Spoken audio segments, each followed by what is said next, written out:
Hey guys, welcome back to Trekyards. I'm Captain Foley. I am Commander Collins, and we are looking at a ship from the broad spectrum of the online space in a game, perhaps. That's right, today we're going back to Star Trek Online, guys. Right? But before we get into it, make sure you hit that like button, make sure you're subscribed, because we are the one-stop shop for all things Star Trek ships. We are Trekyards. Go check out our back catalog, we got a lot of cool stuff. If you've missed out, go watch it. And support on Patreon if you can to help the channel. Thank you so much. That's right. But today, thanks to our good friend over at Star Trek Online, Thomas Maroney, we have been supplied with this amazing ship, the Palatine, and we're going to talk about it and see what we think about this design. Give it the full Trekyards treatment. So modelled by Thomas Maroney, but designed by the ever-amazing Hector Ortiz, who's designed some absolutely spectacular ships in Star Trek Online, and some less spectacular. They're always good, but he's done so many. That's why it's such a spectrum, because he's talented. Brilliant. Anyway, this ship, Stuart. Have you seen this ship before? And what do you think? I have not seen this ship before. As soon as I saw it, when I opened this up, I thought, I bet you Samuel really likes this ship. You know why? Because it looks like the Prometheus and the Intrepid class had a baby. And this is what we have in front of us here. It is a very sleek-looking, advanced... It feels like something that would be a strike cruiser, you know, designed to get in fast, hit a target hard, and then get out. It's not big, it's not bulky, it's just what you need. I do like it. I do like it. It's funny, I don't see... First thing I see is the Aventine. When I look at this. With Really? with a very sleekness, the heavy black and white style texturing, which is very much the Aventine. They're very integrated in the cells. That's my first interpretation. Now, Prometheus, yes, it's pointy, okay. But it's very blocky pointy. Like, yes, the outer rim of the saucer is sleek, but everything up that is very, very, big, bulky, thick. I get Voyager because the impulse engines in the yes, And the shuttle bay area, you know, it's kind of got a... Yeah. but it does feel like a more unique entity. But for some reason, in this view, it feels too flat to me. It hasn't got that elegance. It hasn't got that sleekness. Honestly, something about it is not connecting with me as much as I think it could. And there's a huge plethora of ships out there, and we've loved most of them. They're very talented people. I like the different vibe with this one in terms of how that feels, but it doesn't connect with me on the same aesthetic level as say Prometheus would. What do you think about that? Because I guess I've surprised you. That you have. That's weird because I didn't take the color palette into consideration at all when looking at this ship. I never do when I look at Star Trek Online ships. I look at the overall design. I do love the color palettes that they use in Star Trek Online. The really drastic change between dark and light. But I wasn't looking at that. So when you said that, I'm like, yeah, the Aventine, yeah. It all comes together. Even the nacelles feel very Aventine-like in their design. But as for the shapes, it just feels to me like the first thing I saw with Prometheus, just the shape of that primary hull, it's Prometheus to me. So I don't know. I just tend to look at the overall shape more than the details, unfortunately. But it's something about that front central piece. It needs to be smooth. It's integrated into the hull. It needs to be... There's a hard line there that I just don't... Or like it needs to have a bit of function. It needs to have a deflector in the middle top. Give it a bit of extra whatever. Although, Stuart, I'm talking a lot about myself. But let's talk about scale for a second. Do you have an idea of scale? Obviously, compared to Prometheus, compared to Enterprise E, compared to Voyager. Give us a sense of those. This is tough because Star Trek Online ships, the scale's kind of wonky sometimes compared to window placement and size. Windows are a great way to tell the size of any ship. And judging by the shuttle bay or the entry point there and the number of decks based on windows, again, it doesn't feel like a very big ship. Intrepid class size are a little bit smaller, and it's just the details for the game that throw off the scaling a little bit. So I'm gonna say yeah, about Intrepid size. Let's reveal all.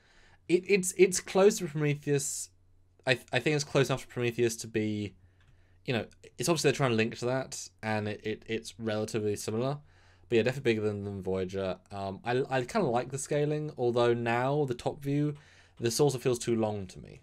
I was right, kind of. I thought it would be a little bit smaller than Intrepid, but roughly this. Actually, kind of what the Prometheus is. That's kind of what I was envisioning. But yeah, that is a little bit surprising. But you can see how it now. I mean, do you think it feels like Prometheus now? Looking them actually top, you're comparing.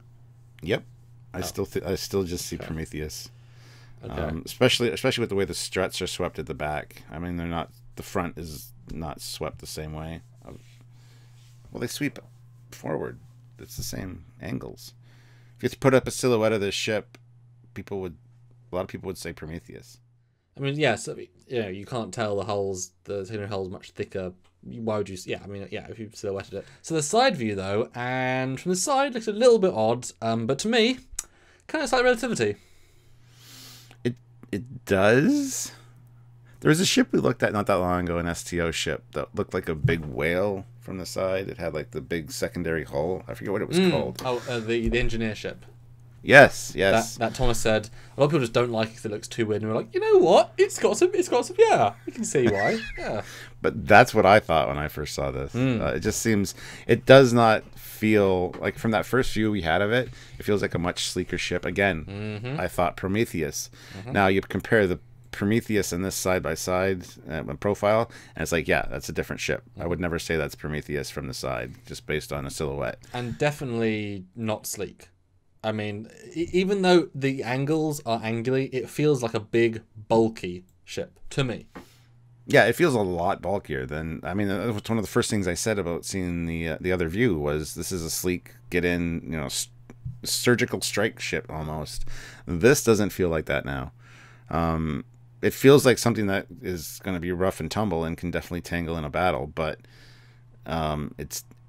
it doesn't feel as sleek as it did before. And how many times have we found that though, with things just being rather different in different views? Well, yeah, and we say that all the time, especially with size comparisons. Once you go to the side view, it always changes the feel of it, because it's sometimes very surprising. There's things that I would change here from the side. That's all. The top, it looks great. What especially does your brain say that needs to be a bit smaller? I mean, what would be the one thing, do you think? The secondary hull should be pulled out further towards the front and integrated a little bit better. It feels like, I mean, I kind of like the stepping on the front of the secondary or the primary hull there. It's that was the first thing that kind of went ooh to me, but the more I look at it, the more I like it.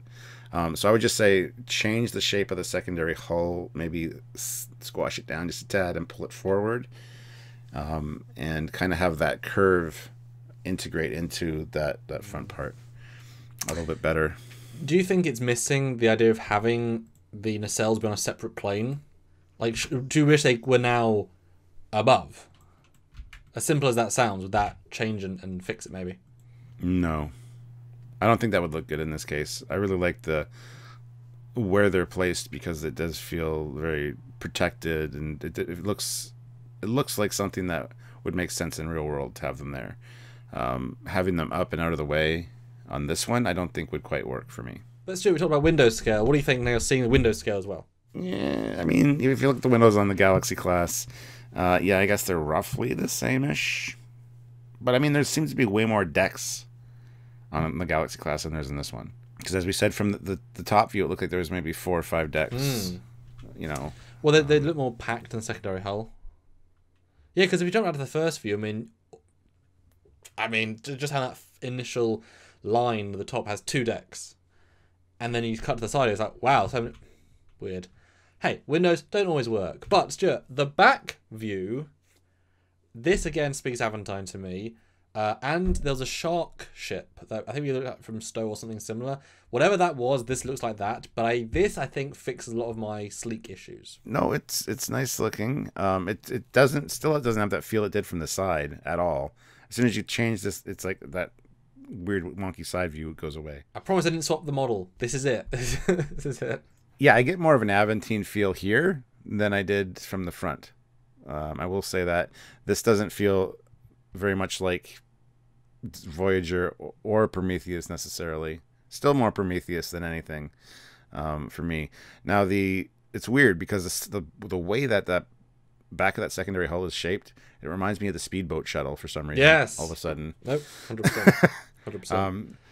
So like my brain just automatically just compares it to other things. I think what's striking me is that there's so much room that's not being used by anything outside the shuttle bay. It kind of like everything kind of feels out of proportion. It's like, why is that landing deck a fifth the length of the ship for that size of ship? Yeah, and the Titan's pretty small. It's there, but it's small. This, I mean, it's massive. It's well, if this was smaller, like an Oberth class size ship, that would make perfect sense. It's just a small little shuttle bay with like a little bit of a. Even with the size that this is supposed to be, those windows at the side don't make a lot of sense. Are those windows to rooms just off of the shuttle bay? Because the shuttle bay is pretty cavernous generally. Unless it is just flat up with the doors. Unless it's very much just like a little warehouse, nothing to the sides. Maybe. But the next view is the bottom, and now I'm getting Nova vibes from the bottom. Well, I guess Rhode Island, but just now I'm getting Aventine vibes still. I don't know. It's okay. The problem with these sorts of ships is that you can't put detail everywhere.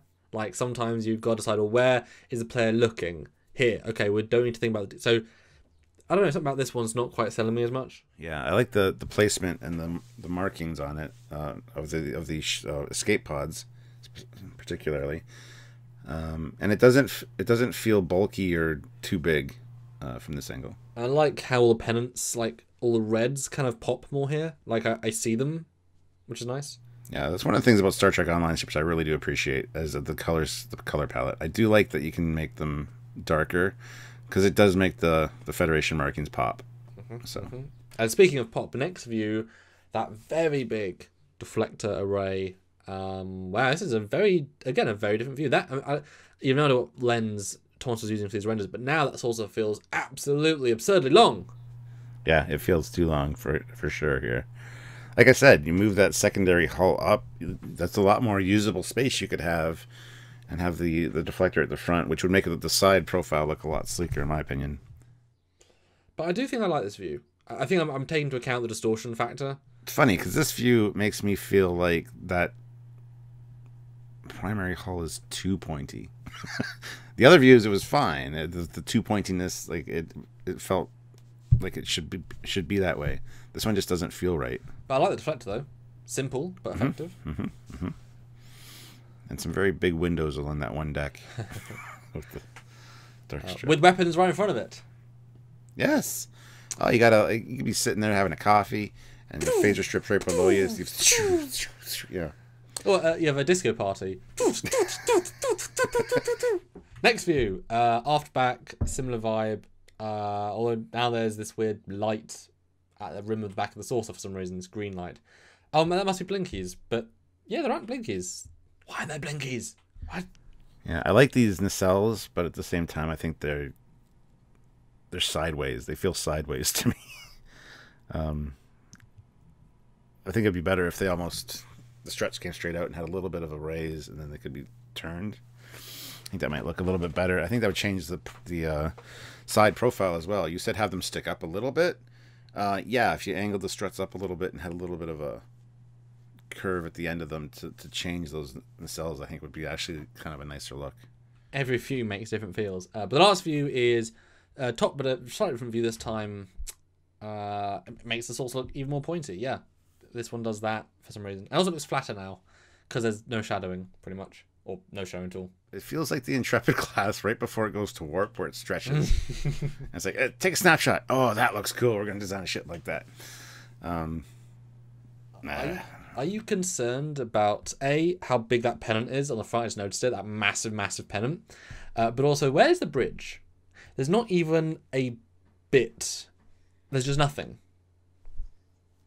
Maybe they're smart and put the bridge in the center of the primary hull, which a lot of people complain about. Took them 300 years. That being said, that pennant I think is fine. I like that. It's big, but it's fine. But that black stripe that goes from the pennant down and then kind of recesses in, that should be the bridge module. There should be that. Actually, I wouldn't be too bad having a window for. If that was the bridge module back there, that would work. I know, right? Pro window. My God, Jim, what have we done? No, I think you just bring that recessed bit up and you make it a bridge dome. I think you just put it there. What I love about STO is that a lot of these things we're seeing are simple concepts, simple shapes that we might have seen as fan designs or as sketches for years now.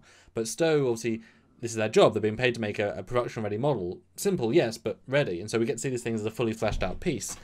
And so this is this is an example of what would a much more pointy, take piece from other things. It's great to see, and it shows kind of what does and doesn't work, how angles are changed. But again, well done to Hector for putting together even more unique pieces, and as someone who's done lots of designs now, and where you put the panel lines, where you put it is hard. And I think he's done a good job here. Well done. Mm-hmm. I totally agree. What do you guys think? Do you think he did a good job? Let us know about the design and what your thoughts are on it down in the comments below. And as always, hit the like button, subscribe to the channel. Don't want to miss out on anything, so click the notification icon and make sure it says all, because that's very important. And there's other ways to help us. You can join us for lives and lots of cool stuff, but Samuel's going to tell you all about that. Like Patreon, really great way to help the channel, super important. And it's barely an inconvenience to donate. Even $1 a month would make a difference. Or Join Our Lives every single week. They're great at discussing things, bobs, and reviews. You've seen us do the TNG for Picard Discovery. They're great. One-time donation at Trekyards.com. Go to the links below in the description. Find the Eagle Moss link so you get money off buying Eagle Moss, which everyone loves Eagle Moss. And there's Eagle Moss Star Trek Online ships. Wow, win-win. They work for all the collections as well. Go check, and more things, and there's shirts you can buy down there, and just tune in and subscribe, and all the many things, Stuart. All the many, many things. And one of the most important things is you can join the channel and become the rank of Commander, Captain, or Admiral. We keep forgetting to talk about that. But it's like a Patreon, but on YouTube. So if you want to do that and get a rank, and then you join us for the lives, you get some cool bonus goodies. It's a great way to do it, too. It's down beside the subscribe button. Go check it out. So anyway, that's it, I guess. Until next time, he's Commander Cockney. He's Captain Foley. Ooh, see, I'm Captain Foley. He's Final Comes. Damn it. You got me there. Gotcha. Until next time, guys. Bye. Bye.